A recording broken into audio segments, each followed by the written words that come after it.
Casual Magic has been sponsored by Quiver, maker of the Quiver and Bolt deck cases and other fine deck holding accessories. Use the code CASUAL on their website for 10% off your order.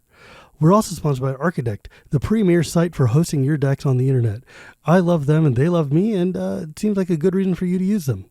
You can also support Casual Magic directly by going to our Patreon at patreon.com/ShivamB. And now, on with the show.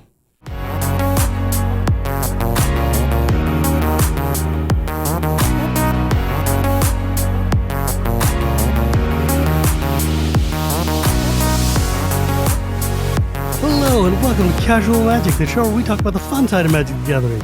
My name is Shivam, Bhatt, and Casual Magic is brought to you by Architect and Quiver and by my patrons at patreon.com/ShivamB. I was told that if I keep saying that, more people will patronize me. Someday. The problem is, I am in another podcast called Shivam and Wheeler Love Magic, and all my fans are actually patronizing us over there, which is great and rad. Anyways, that being said, today I'm super excited because I've been doing this for 240 episodes. That's a lot. It's not quite 250, but it's still a big number with a zero at the end, which is still kind of rad. That's huge. That's amazing. Yeah. So today I'm very, very excited to have a really cool guest that was recommended to me by the professor, Nile Rivers, aka Nile Joan Rivers. I don't know, just the epic, let's say, Twitter poster. I don't know how to say this in a censored way, so I'm not going to bleep myself. But you are also as extremely online as I am, but you are a significantly better Magic player than I am. So it adds up. Thank you so much for joining me today. I'm a huge fan. Oh, thank you. Yeah, likewise. I'm happy to be here. I'm excited to chat. Yeah, like, I'll be honest, the thing is, you're really fun to watch on stream, and your interactions with people are really, really fun. And I noticed you focus a lot more on like 60 card Magic than like, I don't know, 100 card or whatever, which is nice because it's weird because folks are always like, oh, Shivam, you're a Commander player. You must watch a lot of Commander content and read all the I'm like, no, dude. Just because I help run Commander, I do not want to spend I've got lots of my own thoughts on Commander. I don't need your thoughts. You know? So yeah, I like to watch people playing other formats. And you've been doing these streams that I've been really enjoying where you take like some really big player or someone who's very good and kind of like go through it or like have them walk you through a deck or whatever it is. And I just love watching that sort of thing because you have a really great way of talking to people and getting them to like getting Reed to talk is very hard. Oh yeah, that was really fun. Doing it with Reed was really fun. He's very good at explaining like why, like because a lot of different people come on that series, which is a series I do on the Magic Online channel. It's called the Discovery Zone. And like you said, I bring people on every week and, it'll be like, we've had like Reed Duke, Simon Nielsen, like these kind of like big pros, but we also have like sometimes big content creators like Aspiring Spike, Young Dingo, Mason Clark, people like that. And aspiring content creator Mason Clark. Yeah. People who are just like really good at the game and or like content around the game. And it's always really interesting seeing like how different people sort of approach the teaching aspect of it. Like some people, like obviously Mason's really good at teaching. He's a Magic coach. He's doing it. Simon Nielsen like blew me away. Like I felt like the episode I did with him unlocked pieces of my brain that I didn't know I had. Like the way he talked about aggro, like playing aggro decks, just like honestly was like a life-changing experience for me. Just in those like 2 hours where we're playing a league, I was just like, wow, this guy like not only obviously knows his stuff. I mean, he's been on an insane Pro Tour run for like a year or two. Dude is not in the Hall of Fame. I will be very surprised. Yeah, absolutely. But then also like he's exceptional at communicating it. And I thought that was something Reed was really good at. But thank you for your kind words. I really, really appreciate it. I really like doing that kind of like, I don't know, like educational, like something that's very important to me in Magic is lowering the barrier to entry for competitive Magic specifically. I mean, Magic in general, I think has a high barrier to entry, but trying to break down those walls and make the game more accessible to newer players, marginalized players, all that stuff. Very, very passionate about. I think that's one of the reasons why I was really attracted to you in the first place, is because we share a mission in this kind of like Mm-hmm. wanting to make Magic both more accessible, more open to, I don't know, minorities and just people of all different kinds, like just people who aren't the normal audience for Magic. I want more people to play because I want more people to play with, right? Like it's a selfish goal. But at the same time, what I love is that you're doing with the, like, teaching moments and educational, even your garbage posts are still educational, and like your decks are all very like, you have this incredibly good skill of taking very complex information and breaking it down in such a way as to make it enjoyable to want to learn, which is something that as an instructor myself is like, that's an art form, right? Like Yeah. that is a real hard skill to learn. Yeah, I mean, I really appreciate that. That is absolutely like the craft that I try to hone the most. Mm, One of the first things, actually, it's crazy we're talking about this because I just tweeted about this today, but like one of the first things I did as like a Magic content creator before anybody knew who I was really, I hosted this new player tournament. And mm, so the way that it worked was for like 2 months on my stream, every week I would have a different, like pretty much brand new player on. And it was just like friends of friends and stuff, like people who were like, I've heard of Magic, I'm kind of interested. I'd have them come on my stream. I would teach them how to play Magic on Arena. And then we would play Jumpstart. And I mm. would just have them try different Jumpstart decks because Arena gives you like 10 free Jumpstart tokens or something Yes. crazy. So I just have them try all these Jumpstart decks till they found a deck that like clicked for them, like how they like to play and stuff. And then I would be like, okay, you're going to send me that list and this is what you're registering for the tournament. And That's I got hot. like 8 different new players going through this exact same process. And then I hosted a tournament on my stream where like me and my friends commentated it. Like we treated it like a real That's professional event, so cool. And I painted these Pokemon altars to give as prizes for like the first 3 people. It was so sick. It's so much fun to like watch them in the tournament setting when it's like, all right, we've been working for like 2 months together. I've been teaching That's you the hot. game. I've been watching like the best part about teaching it is like you get to share that excitement that like you have, Yes. and you get to see Yes. that moment when like it sparks within them and they're like, oh, this is cool, and like the gears start turning and they're like, oh, I can build a deck like this and do these things. And getting to like watch that happen and then watch them like flourish in this tournament setting, so cool. I love working with new players. That is so, like, just thinking about that makes me smile. That's so sick. Like, because one of the things is that Magic, and this is one of the things that just drives me crazy about like commentary online or talking to other people Mm-hmm. and stuff, is like, folks don't understand that this game is insanely hard. Yeah, absolutely. Insanely hard. It's got 30 years of cards, mechanics that we're all expected to know inside and out. Just knowing that, like, some people, there's a simple concept of discarding. I've taught new Mm-hmm. players how to play, and they're like, "So, do I discard a card from table?" And I'm like, "No, you discard from your hand." Yeah, totally. But like, they're like, in board games, discarding just means put the thing into the Right. unused pile. And even something as simple as discarding is like, folks are just like, "What does that mean?" And Magic has not done a good job of teaching people to play Magic since ever. Oh no, no, no, no. Right? You have to have a guide. Like Yeah. there's Like, I no sit good there, way. I think about this sometimes, like, how the hell did like all of us in the olden days actually learn how to play this Well, because we were psychos, like we game? were little psychopaths who like we just brute forced our way into the game. Like Right? that's not most people. Most people they have like a bad experience and they're like, this game isn't for me. Yeah, like, I lost, I I'm had a out. bad experience and I was like, wait, there's something to this. Like Yeah, there's the sickos who were like, "Man, I played and they destroyed all my lands and I couldn't do anything. I hate this. I'm leaving yeah, yeah, forever." yeah. And then there are the people who were like, "So you can destroy their land, you say? You could. Oh, hold on, I have Let me talk ideas. about these 4 Armageddons I've got sitting around." Yeah. I'll tell you, I've taught countless people how to play Magic. I think I am like, if I'm gonna toot my own horn at anything, it's teaching Magic. I think I'm like one of the best. The thing that I consistently struggle with teaching people, first strike.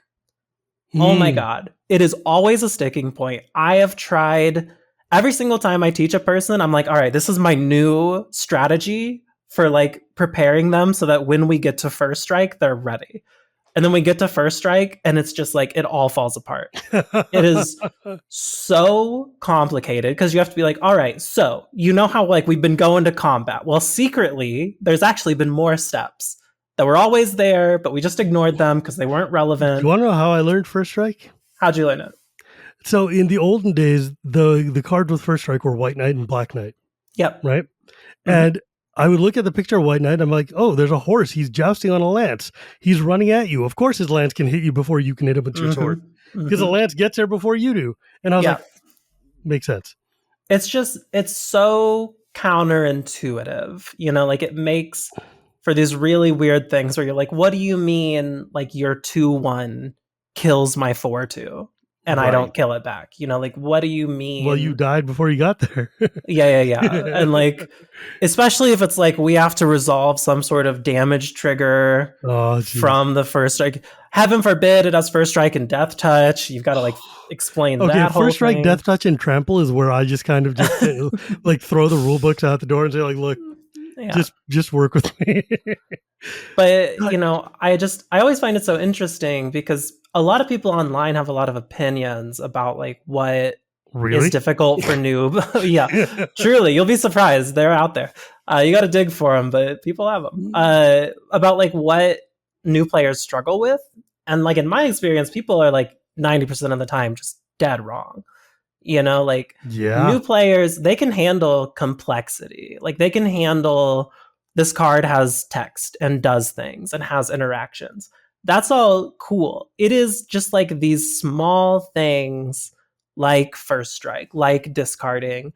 I had one time, one of the first people or the earliest people I was teaching play Magic. I gave them a blue deck one of our games, Mm. and we had been playing like we were like 10 terms in, and I was like, it's crazy that they haven't countered anything yet. Like, I guess they just haven't drawn any of them, even though there's a lot of counters in this deck.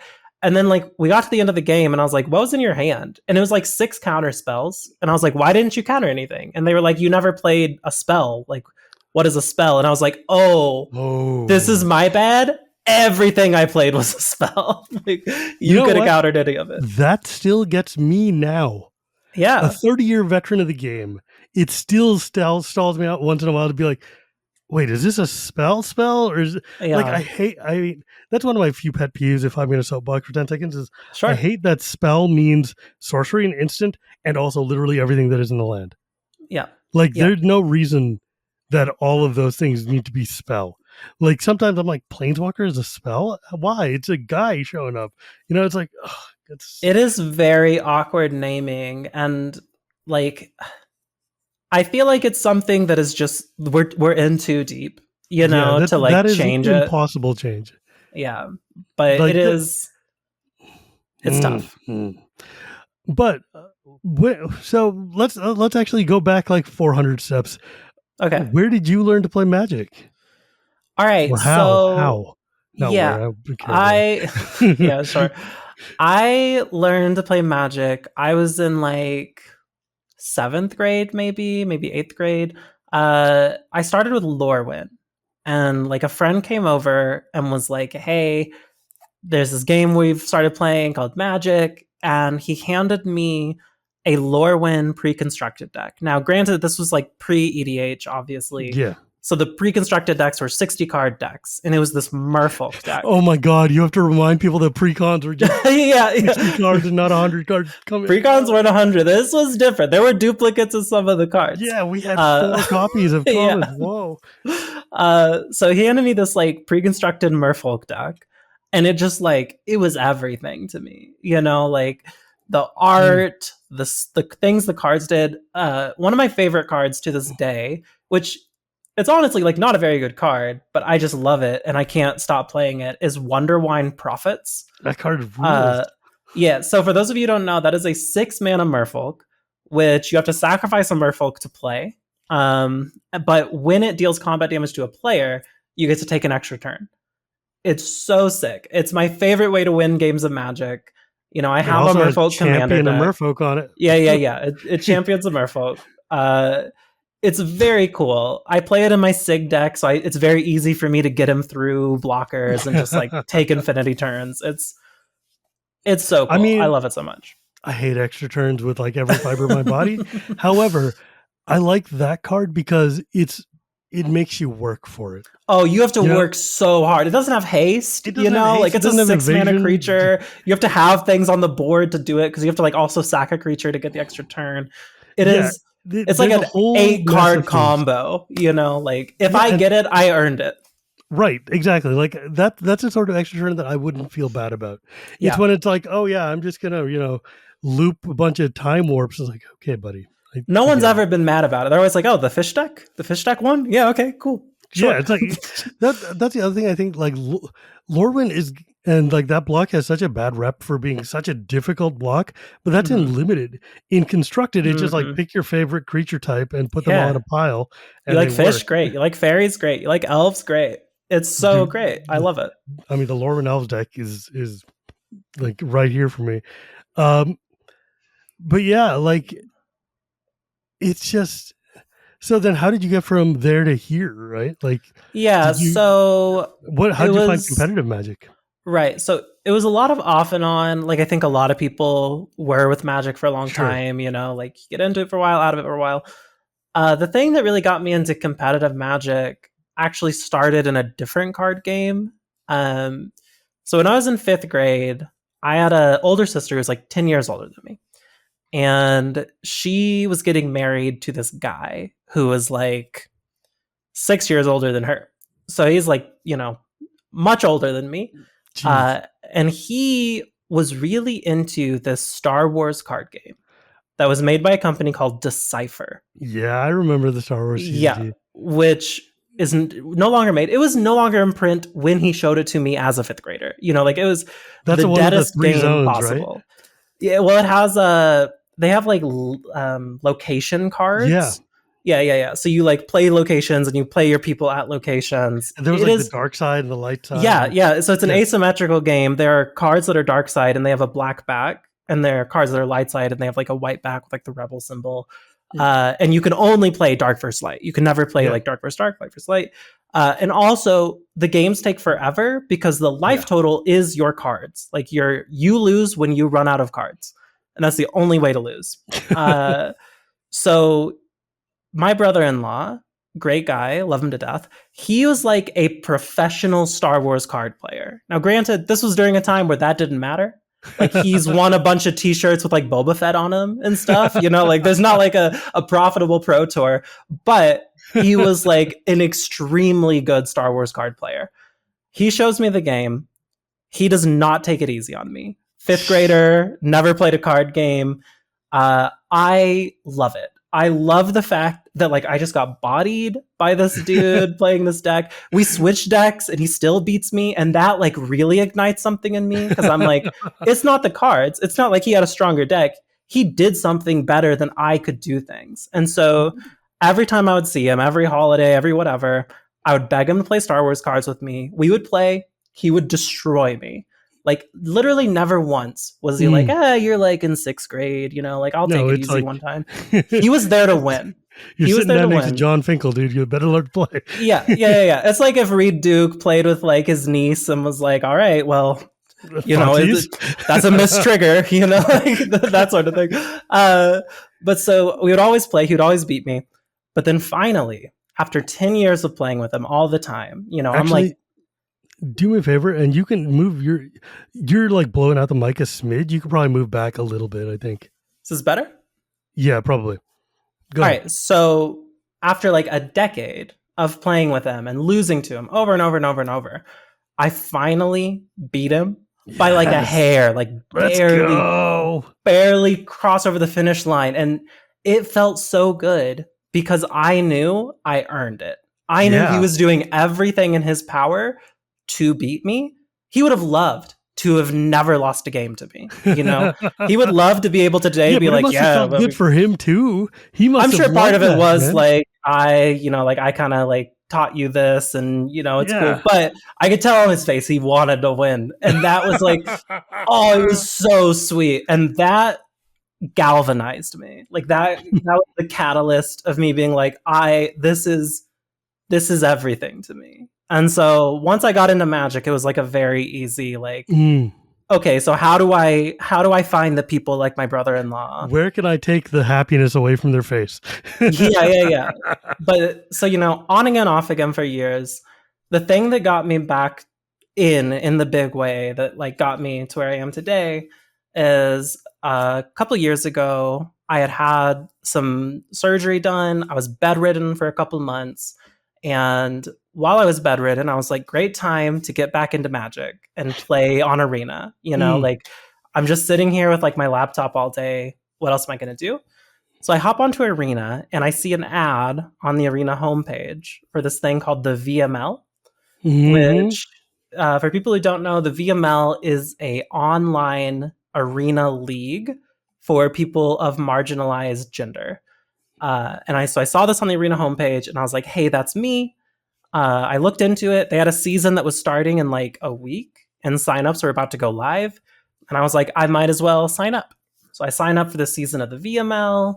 I get on like a testing team through the VML. I start like really like starting to take it more seriously than I ever have. And like again, I'm bedridden, so I'm just playing a lot of Arena, and like I'm just jamming Esper Legends like 100 times, like crazy, just like so much. And I do decently well. I get to the playoffs of the VML. I lose in the top 32, but still like, it reignited me. And then I started Sure. streaming it, and then, dominoes, one thing leads to another.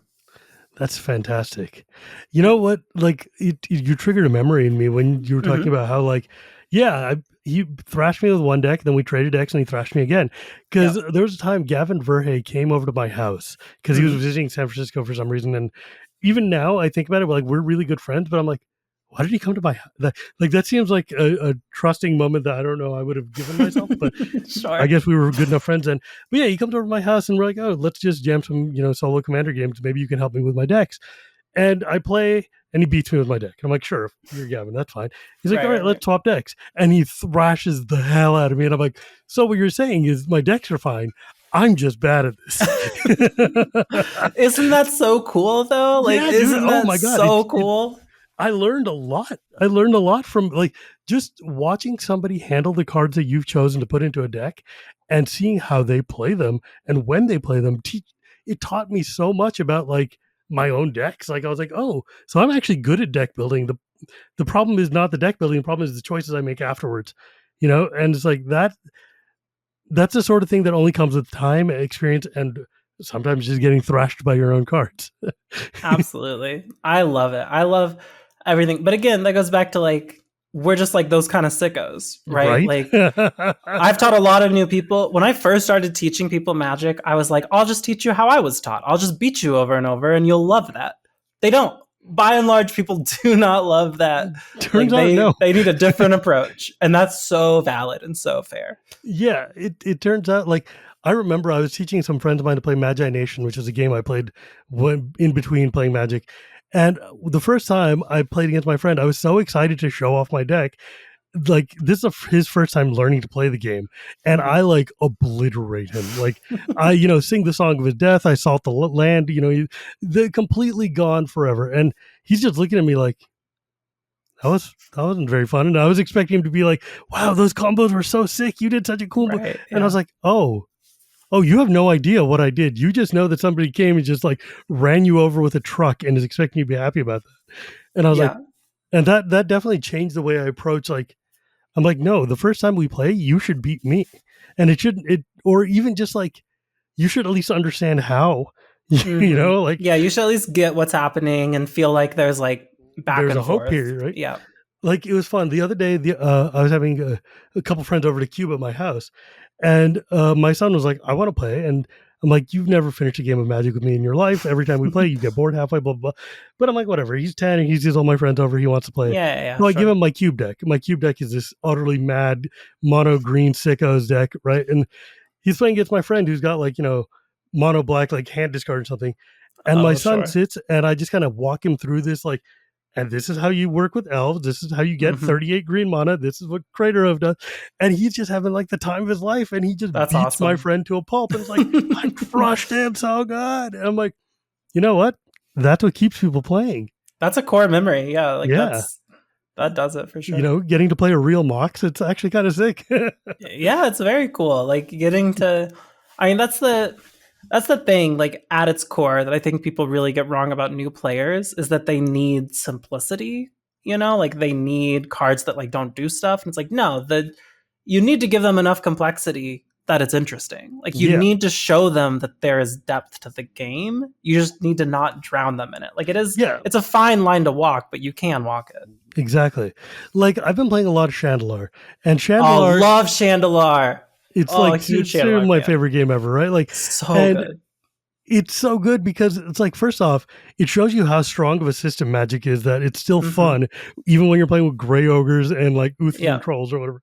But then it's also like you can do some filthy, disgusting things in that game. Yeah. It's like, yeah, I'll play 4 contract from below. Let's go.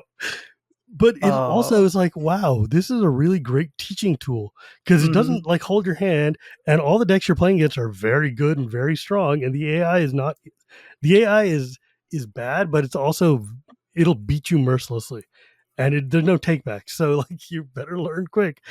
But it's like trying to give people, like getting people into the game is a matter of catching them both with a theme and then not drowning them with complexity, but also giving them the notion that there's more there. So it's not like Mm-hmm. just like, the old starter decks that Watson used to give out. It's like, here's like, a bunch of Right. like Welkin turns and whatever. It's like Yeah, yeah, garbage yeah. 2, 3 flip flyer. No, but like a Lorwyn starter deck is a great way to do it, right? Like these cards Totally. have a mechanic, they have theme, but you know what a merfolk is. You play all the merfolk and you win. It works. The thing in the deck that I think like really sticks out as having done it for me was the card Marrow Regery, which Mm, is when you cast a merfolk, tap or untap target permanent. that card rules. When you get to start like popping off where you're like play a 2 mana merfolk, untap one of the lands that I used to play it, play another one, untap a land, play another one, tap your guy, play another one. It's Yes. just it's so it's one of those things where it like gets your brain turning because you're like, Mm, oh, I could tap their lands, I could tap my, like I could. yeah. There's it gives you options, right? Like it's that Yeah. thing of like it shows me that there is depth and it like lets me figure out what to do with it. And it's honestly like a sort of complicated card to play with because there's so many options, but it's There's a complicated in that good way. Yeah, that card is incredible. I mean, it's wild saying this from Merfolk, but it's a very deep card.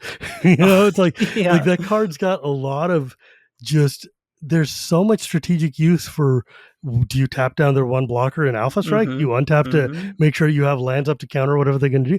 And that kind of strategic complexity is still friendly enough that a new player can use it even at baseline and not feel dumb about it. Oh, Like absolutely. you never feel dumb using a Reach reactivation. You're like, oh, something at least happened. Um, and there was a set of intro commander decks that was released recently, I think maybe a year or two ago, and there was just like the $20 starter commander decks. And I don't know if you ever checked them out, but they're incredibly sick. They're very Hmm. powerful budget decks, but they also just like very clearly lead you down a theme path. And if you're a brand new player and you just like, okay, well, I'm just going to put the cards down, they all connect together in a way that you're like, oh, this is rad. I Yeah, that's get it. awesome. Yeah. Yeah. So I'm going to do a weird, awkward transition here Okay, I'm ready for it. into transitioning. Okay, I'm ready for So it. one of the things is like, I've noticed over the past 5 years or so that there's a huge trans population of Magic players, Mm-hmm, and it's absolutely. sick. It's really, really cool. And they're all insanely cutthroat. They're all highly competitive players. I mean, the VML itself, God, how many like Mm-hmm. just like hardcore, like, psychopaths, as Cedric likes to say, just Mm-hmm. came out of there. And they're all just like, I mean, there are people from that who are like on the pro tour now, Yeah, and it's totally. nutters. What is it about Magic and the trans community, do you think? Is there anything, or is it just luck? Yeah, I've had this talk with so many of my trans friends, and And I'm sorry for putting on your spotlight like that. no, totally. This is my take on why there's such a high density of trans people in Magic. I think it is kind of a perfect storm of things. So Mm, one, for a lot of trans people, even before we knew that we were trans or any of that, had even an inkling of that, we were always just like kind of different. You know, like there's mm. not a ton. I mean, they definitely exist, but there's not a ton of trans people who are like, yeah, I always like fit in and everyone, you know, like I always like made sense to myself. And then one day I was just like, maybe I'm a girl. You know, like it's not usually like that. It's usually like I really struggled to figure out who or what I was. And because of that, I just ended up on the outs with all the other people on the outs. Mm. And those people played a lot of Magic, you know, like Yeah. the nerds, the theater kids, like the people on the outs were playing Magic. So you grow up on the outs playing Magic, and you know, historically speaking, and this is going to get into some uh delicate territory, but historically speaking, Magic has always been a very male dominated game. You know, even Sure has. today, it is like we're so much farther along than we ever have been, but we have Hmm. so much farther to go. Hmm. Uh, but because of that, trans people, especially trans women, you know, who are like socialized as boys, end up Mm. on the outs with all these boys who are all playing Magic, and so are you, you know? And then you finally figure yourself out, you figure out you're trans, and then, you know, I think for a lot of people, there is a period of like, throw all that boy stuff away. I'm a girl now. But then quickly you're just like, some of that's like cool though, you Yeah. know, like, and then, you I know, can you still wear just, a choker and play Magic. It's fine. yeah, totally. And so then you're just like, oh, okay, so this thing that I grew up with that I loved, is still like important to me and I still care about it. And, Mm. you know, if anything, it was like kind of a safe haven Right. before you even like knew what was up. So I think that's why there's such a high density, and I think that's also why so many of us are so passionate about like bringing more women and people of marginalized Yeah. gender into the game, because it's almost like we're like weird double agents, you know? It's like, oh, we got to play like the boys game before they knew we were girls, you know? Like, so if we can bring that to other women, you know, like, Yeah, I don't know, it feels good. I think that's such an important thing to do. I mean, just by being here, we give people the notion that they can also be here, Yeah, right? totally. And like, but that's like that amount of passivity of like, yeah, we're here, you can do this, is not quite the same as like dragging them in through things like the VML and being like, Hmm. no, not only do you belong here, I'm going to teach you how to win and crush these people, and also show you that you like one of the biggest pet peeves I have at WotC, and I brought this up with them a lot, and I talked to like Melissa Tori about this a lot. Is like every time it felt like a girl or somebody would pop off in Magic and become really, really good, WotC would swoop in and take them and hire them and take them out Yep, of the totally. pool. And I would get so mad. I'm like, look, I get it. Congratulations to them. Get your bag and also, get the dream job, whatever, rad. But now you were leaving a giant void where we had a symbol and like an Right. icon that we could like look up to.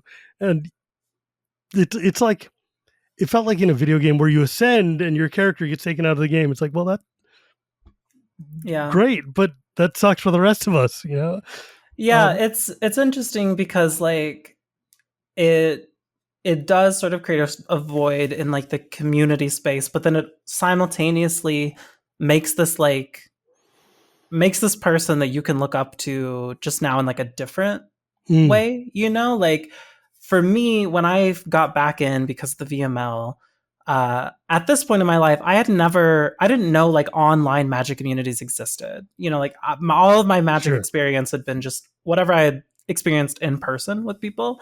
So like when I got online and like saw like Magic Twitter and stuff for the first time, like immediately seeing like Jesse Robkin, Mm, that was amazing. Just being like, oh, so there's like Jesse's cool. girls and trans girls at that who are like insane at this game, and then seeing people like Carmen, who Yeah, are like, one oh, of the and best there's all time. making the game. Like it's so like in everywhere I looked, there was someone I could look up to. And that I think is also very important. You know, if you're looking up to people like Jesse who are just insane at playing the game, or you're looking up to people like Carmen, who, I mean, obviously also insane at playing the game, Yeah. but incredible at designing it. You know, Carmen, Jadine, Melissa, like Yeah. all these people. You know, it's wild how many Magic designers either started out trans or ended up becoming trans over the course of time. Mm-hmm. And like even now, I mean, like I'm not gonna like out anybody. That's not my job, or Sure. like obviously my right to do so. But there's also like even just the ones who are out and about, like Allison Steele, who used to run Mitgo and made a bunch of commander decks and did a lot of design, or you know, Arya or like Carmen and Jadine or any of the, it's like wow, I mean, there's a lot of people. It's awesome. It's so cool to see how many like women and minorities and marginalized genders and people who are making the game, because then it can reflect the people who are playing the game, and we can maybe start bringing more folks into the game and into the space.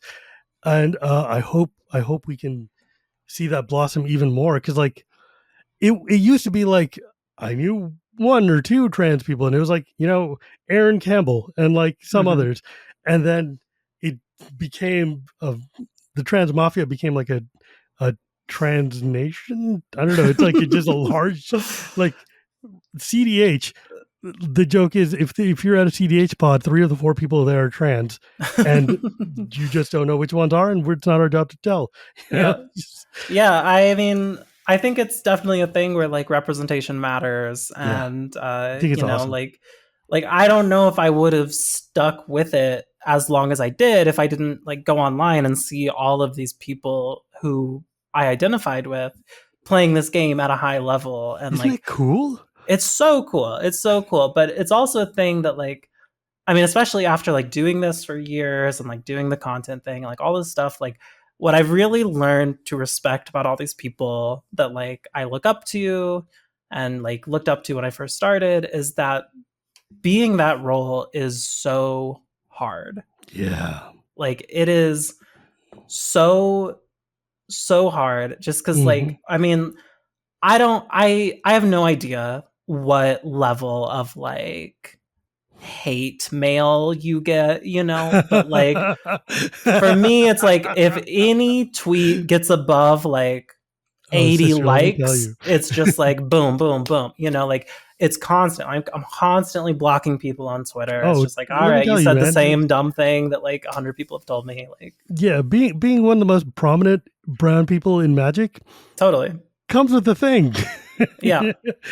Yeah, There- it's a lot. Like it is you know, it just it adds a layer of respect for me for every marginalized person who is like a figurehead in Magic, because I'm like, yeah, oh, you are like probably on the daily suffering like verbal abuse, and you're just like taking it on the chin so that way people can still see someone that is a reflection of themselves in this space, and I think that's really cool.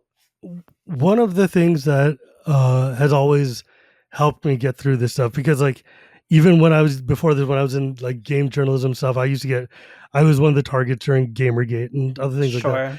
And so like one of the things that's always helped me is like knowing that like look, if I'm running forward and I'm taking all of the shots that are coming at me, I'm clearing a path for people Yep. to come behind me and be able to make it without getting shot, then that's going to be worth it. Like Hmm. sometimes you got to sit there and go, look, what I'm doing is not necessarily for me, but it's for the kids who want to come and hang out and play afterwards. Yeah. And you have to have a long view, because like, and sometimes like that doesn't seem very fun. I'm like, no, it's not fun. There's nothing fun about this. Nobody wants to be a martyr. But sometimes though, you have to take like you got to sit there and contextualize all these hits you're taking to make it worth it, right? Because sometimes you sit there and go like, this is not worth the kind of garbage that I get on the daily. It's like it's absolutely not worth my time. Like back It's during, taxing. yeah, and then you're like, okay, well, how can it become worth my time? How can I make it worth my time? And now it's become much better. It's become so Yeah. much better, and it's like because I don't because people don't hit me anymore because I've transcended that level. but it's Mm-hmm. also like I can still stand there and be like, look, guys, we can all be here. It's fine. Yeah. And I don't know. It's this isn't about me. Well, But I'll tell you the thing that makes it worth it for me. Uh, for me, anytime someone comes up to me and is like, hey, you know, I really want to like thank you for like putting on these tournaments, doing this coverage, you know, like whatever, being in this space, it made me feel more empowered to be in this space. Or like, yes, I really struggled to get into this side of Magic until I saw you, like you made it easier, like all this, like anything like that. I'm just like, okay, I can handle another yes, 2,000 like hate comments. Like this one thing is just like the fuel that's just gonna keep me going through all oh of yeah, that. oh yeah, dude. In Amsterdam, a dude came up to me and asked me to sign a holy cow. And I'm like, that's like my pet super hate this card. And he's like, Yeah. look, and this dude was an Indian dude who'd lived in Mm-hmm. like in Europe somewhere. And he's like, Yeah. look, man, I know that for the white folk this means something different, but for you and me this means something different. And I'm like, Yeah. and he's like, I just want to thank you for being out there for us. And I was like, damn, man, this is sick. That's This beautiful. is Yeah. so cool. I love that. Like it's such a warming feeling, right? When Like it's someone comes up to me, like some dude at a Magic event comes up to me and says, hey, are you Nile Joan Rivers? And I say, yeah. And he goes, my wife loves your content. Send me to the moon. I'm like the happiest I've ever been in my life, you know? Like, oh man, like you could not have made my day more than That's so telling me, like, sick. hey, a woman in my life really loves what you do. I'm like, And let's perfect. go. I've hit the target audience. I've done my job. Oh, I feel so good. Hell yeah. Okay, so have you are you competing? Do you want to compete? Are you going to get on the pro tour? Yeah, so it's funny. I often am like Magic consumes almost all of my life, right? But so Yeah. little of it is actually playing the game. You know what I mean? I know Yes, you I know know what what I you mean. mean. I know in my soul. But that being said, I do compete as much as I can. I do have like a Magic coach. I work on improving very intentionally. I won a limited OTJ sealed 5K Nice. a month or Nice. two ago, which qualifies me for the regional championships in DC in October. So that's my first RC. So I'm gonna practice really hard for it and give it my all. I would say like because of my upbringing and like the whole, you know, Star Wars card thing I talked about, I am always going to love competing, and there's always like no matter what else I do in this space, it's just always going to be like a passion project to improve and compete, and I think it's so Mm, much fun. yeah. Like it's weird. Like I've been playing Magic for so long. Like I don't have that competitive edge in me. I Mm-hmm. just enjoy playing the game a lot. Totally. But like I love being in the competitive space. I love watching competition. I love being a part of it. I love like it feels like Street Fighter to me. Like I'm never going to be a Yeah. Daigo, but I always want to stand and watch him play. You know, it's like yeah, Yeah, let's go. totally. Sorry, I have Evo on the brain. Um, Love it. it's wild because like I was talking to Dana the other day, Mm-hmm. and she's like just turned 14, and she's Yep. been playing Magic since she was 3 because some of us are lucky, I guess. Yeah. And she's like, "Yeah, I'm going to go to Gen Con and play in 8 RCQs," and I'm like, "Woman, what are you doing?" And she's like, "Look, I want to win," and I'm like, "God bless, man, go for it." Dana is a trooper. I see her all the time She at is these a grinder's events. grinder. Yeah, and I'll just be like, "Hey, Dana, how's it going?" And she's like, "Oh, well, you know, I lost in the finals of this one, about to go fire another one." And I'm like, "You go, girl." It's like, you know what? Having that kind of energy is like I miss that. Yeah, it is incredible. She's got the drive, she's got the passion, she's got a healthy obsession of Nissa. You know, Yes. she's And ready for it. and she's like a child, so when she Yeah. grows up, she's going to be insanely sick at Oh this. yeah, she's already better than most people. You Oh, know, like she she's is better already than like like 80% of the Magic players in the world. I think Mm, she's, I mean, if we're talking, because you have to consider like the competitive community is a tiny sliver of the yes. Magic Actually, community. yeah, you're right. She's probably better I than would like say Dana's like 90% of the players. at minimum top 3% of players. You know, I'll like give you that. I'll give you that. I possibly higher. Like it's impossible to measure, obviously, but like there's You could just put her like a in any room of huge 200 people and she'll wreck them all. yeah. She'll beat a lot of people. She's very very good. Yeah, we just need to teach her that you can play more than one deck. It's okay. I just something I like often because like I am a bit of a day walker between the different formats, right? Like Mm. I play the casual stuff, I play the competitive stuff, and so like I have friends on all sides of it. And something I always like try to explain to my more casual friends is I'll be like, all right, imagine the skill difference that you envision between like you and me. And they're always like, that's huge. That's enormous. That's like I can't fathom it.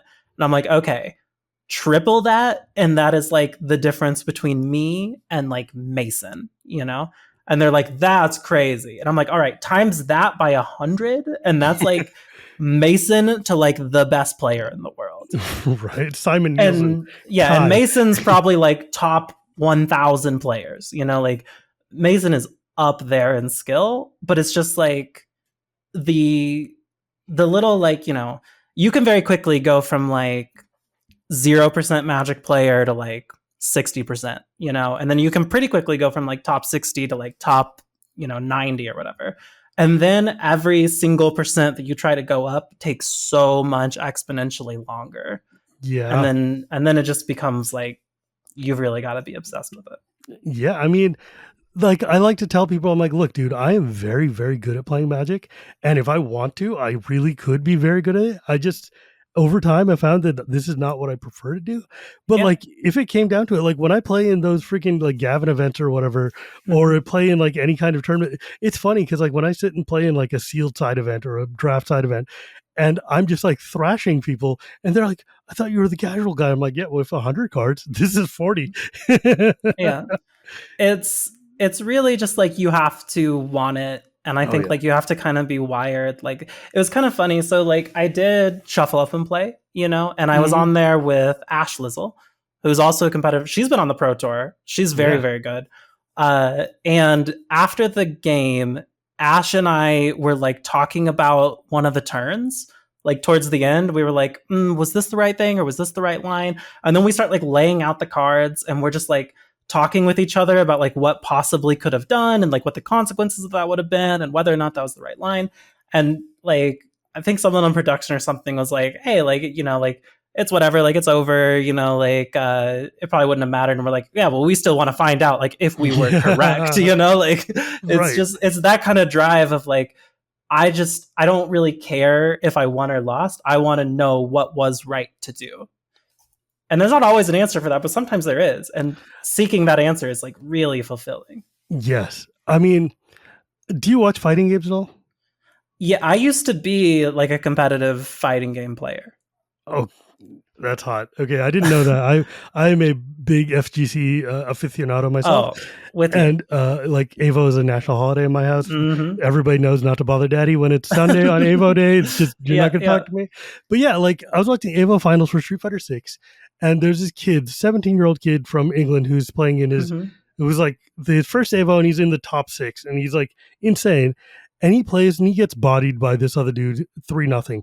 And at the end of the match, like most of the time, people would just disconnect the controller and sulk away. But instead, he's like, hey, you did this thing to me, like, you know, 2 games or 2 matches ago. How could I, what was the line I could have taken? And the other guy sits and walks him through it. And I'm like, that's a spike right there. That is a Mm-hmm. competitive mindset where it's like, you just got bodied in front of a million people and you're still sitting there. You're like, yo, what could I have done differently to wreck you the next time? And it's just like I respect that so much of just like That is so common in MTG tournament spaces. I can't tell yeah. you how many times I have said or had said to me, like when I'm thought seizing someone, hey, this is the card I'm taking, but after this match, I want to talk about whether or not you think that was right. And they're like, all right, great. And then we play our match, and then it's like, all right, so we had these cards, you know, this is it. And then like we go back and forth about like whether or not that was the correct target. And it's just like everyone there Mhm. just like we have a similar goal, right? Like we're trying to Yeah, beat each other, but like we want to learn and grow and right. like find those correct answers. I But I love it when I really see a bunch of Magic players gather around a table staring at a hand and just start oh, getting it's into an so argument good. about no, you should have been thought teasing this one because of these 3 things. It's like It's so Mm. beautiful. Put it in the Louvre. I Oh love yeah, it. right. It's like it's candy for Magic players. Like, I need to know what could have like when in Amsterdam, I ran into a weird judge question, and like I know a lot of things, but I don't know like some of these weird interactions. And I Yeah, just throw my totally. hand up, and I'm like, "Judge," and suddenly like 40 people are there because they're Yeah. not judges, but they want to know Yeah, this yeah, weird yeah. interaction, and it's like, yeah, it feels really good, especially when you run into something you've never like. This clone comes into play under their control. Who controls the Mm-hmm. thing? And it's like, Yeah, okay, yeah. anyways, Magic's minutia is what keeps me in the game when it gets real stupid. I love that you brought up fighting games because something that I learned from my time as a fighting game player What was your game? was Mortal Kombat X, Mortal Kombat 10. I got really, really into it. I found like a local scene on some Mm. like FGC forum or something, and I found this guy who lived near me who every Monday night he hosted a fight night, Oh, love and that. he had like Street Fighter people, MKX people, and like Smash people. And Mm. so I would go and we would play this like little local tournament every Monday. It was just like for bragging rights, but Mm-hmm. it was fun. Sure. And I went from like pretty new to fighting games to like a competitor in the scene pretty quickly. And the way I did so was I practiced very intentionally. Like when I Mm. would spend hours in the actual like training room of the fighting game, Mm-hmm. just like drilling stuff into my muscle memory. Just like, Yes. this is how to not break this combo. This is how Mm-hmm. close, this is exactly how far away I can be from this character with this attack. This is, This is what my like, frame recovery is. yes, Yeah. yeah, yeah, yeah. All those things. I would spend hours and hours and hours doing it like that when all the people around me, or most of the people around me, would spend their time practicing just like playing games online, right? Just like fight, fight, fight, fight, fight, fight, fight, Sure. fight, fight. Which you do like learn stuff from. Like eventually you do have to like take the stuff out of Yeah. the lab and into the fights, Right. but like that is not intentional practice. That is just practice. And so like Right. being able to take like that training time and like see how quickly it leveled me up in the FGC really had an impact on how I approached all competitive games Mm. after that. Like, it's the same with Magic. Like you can sit there and you can play, 1,000 games of Magic or whatever, but you are probably just not going to learn as quickly as someone who is taking a very intentional approach to how they're learning the game and then Mm-hmm. also playing a ton of games. Yeah. Like it is wildly different. Like one of the things I really appreciate about games like Street Fighter 5 6 is that in training mode, you can set up the enemy to do a specific Mm-hmm. macro, basically, of like Yep. put in these button inputs, do this kind of set pattern that I can learn to either fight around or figure out how to disrupt. Or like, I know that this is the thing that I keep losing to. How can I get around this? And like in Magic, I've seen people do that with goldfishing and stuff where it's like, okay, I'm going to take this hand, if someone thought seizes me, what is my way out of this hand? What is Mm-hmm. my like? How do I get around this specific scenario? And I think that's like the sort of thing that separates like top tier experts from like just your average grinder or something. Is sitting there and actually working out exact lines and exact minutia and repeating it and doing it with every possible combination of hands you could have, so like, okay, look, what do I tutor for here?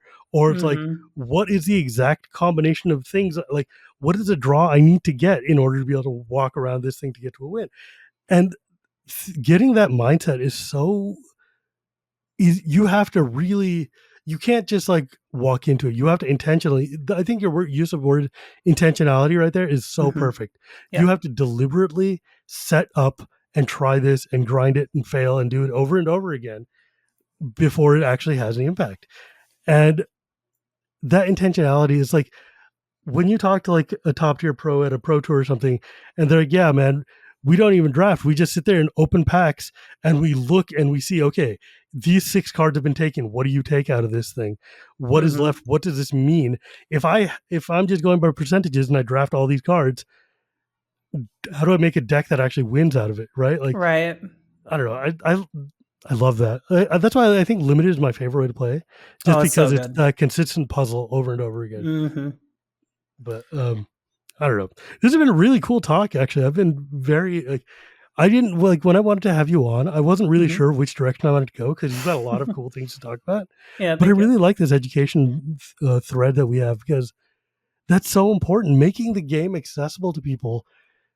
People like one of the things just makes me so mad online is when folks Mhm. are like, oh, they're dumbing down the game and blah blah blah. We don't need. I'm like, you grognard asshole. Are you kidding me?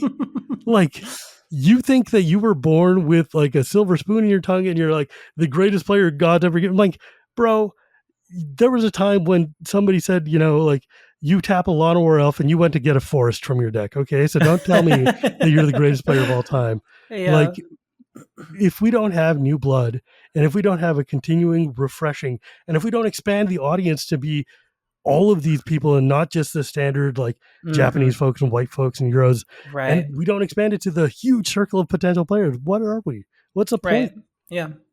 We'll just Totally. run out of people and then we die. Yeah, and like, the more people we bring in, the more different like perspectives we get on the game, the different approaches we get. Something that I think has been really cool to see is there's this team that has a lot of people on the Pro Tour. It's been really crushing it called Sanctum of All. Yeah. And they bring in Insanely good. any any marginalized person who qualifies for an RC, you're automatically in Sanctum of All. I'm in Sanctum of All now because I qualified for DC.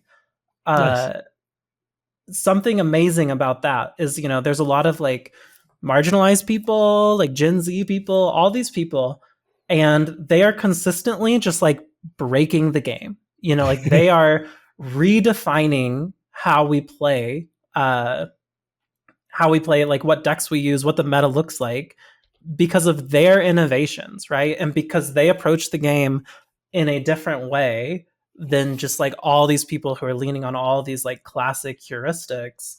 I think it's super cool to see sort of like the evolution of perspective and how the game gets approached. Yeah. Sanctum of All is a really, really, I love the like the idea of that group a lot. And it's so intimidating because they're just so much better than I am. But like Noor does such a good job there. And then like Mm-hmm. Jason, obviously in the top 8 multiple times. Jason's incredible. Yep. Yeah. And just there's so many people on the Sanctum of All that are just like nutty good at this game. Yeah, it's incredible. Yeah. I mean, between that and the VML, I'm really glad to be in this era where marginalized people and where like, women and non-binary folk and like, people have the confidence and like the resources to be able to make things like these, like VML and like these other groups. And actually, we like with the internet, we now have tools to bring people together with Discord, with Twitter, whatever. And like, it's great. It makes me so happy to see. Like, I remember one of the things Sheldon told me. He used to tell me a lot when we were, talking about Commander stuff. Mm-hmm. He's like, if in 10 years' time, Commander still looks like, and the rules committee still looks like just me as an old white guy with a lot of money, then I have failed. Like, Mm-hmm. then my mission has failed. And I'm like, and those of us on the CAG and stuff, we took that really to heart in the sense of like, if we can't make Commander a format that is welcoming and open to everybody of all skill levels of whatever like differences or samenesses you have, then we need to change what we're doing because we've been given this task from on high, which is like, no, we're going to be the biggest set possible, and that's what our goal should be. And so, like, it makes me so happy to see you out there just killing it. Like, you're doing such a good job, and That it's means a so lot, fantastic to see. It's a ton of work. I'm sure you'll relate to this, but earlier today I told someone I am perpetually burning the candle at both ends and constantly adding more wicks to the candle, just like every day I feel like someone's like, "Hey, here's this idea." And I'm like, "Yeah, Let's I can go. make time for that. I can figure that out." And it's just like, I have 3 podcasts. I know the feeling. yeah. Yeah, Oh man. it's a lot of work, but it's worth it. Yeah. You know, with that though, I think this has been a phenomenal talk, and I'm so grateful that you were able to join me today. If folks wanted to find you or what you do, where could they go?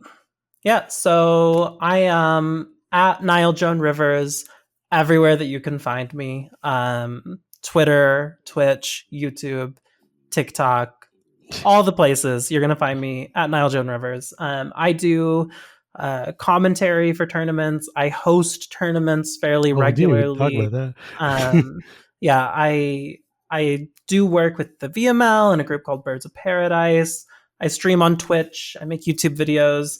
I've got my hands in a lot of pies. Yeah. But if you are a newer player, or you're into the competitive scene, or you are just into seeing marginalized voices be amplified, check it out. Yeah, I cannot recommend her enough. Like, I don't watch a lot of Magic streams, but I make time for yours. I really enjoy That touches my heart. Thank you so much. it. And with that, my friend, as always, I'm Gearport Gears. You can find me.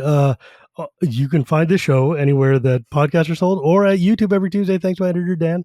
You can also hear me on Shivam Wheeler Love Magic, or on the Chronicles of Dragonlance podcast, because I love the sound of my own voice, apparently. And remember, my friend, it's not magic without the gathering, and we'll see you next time. Bye.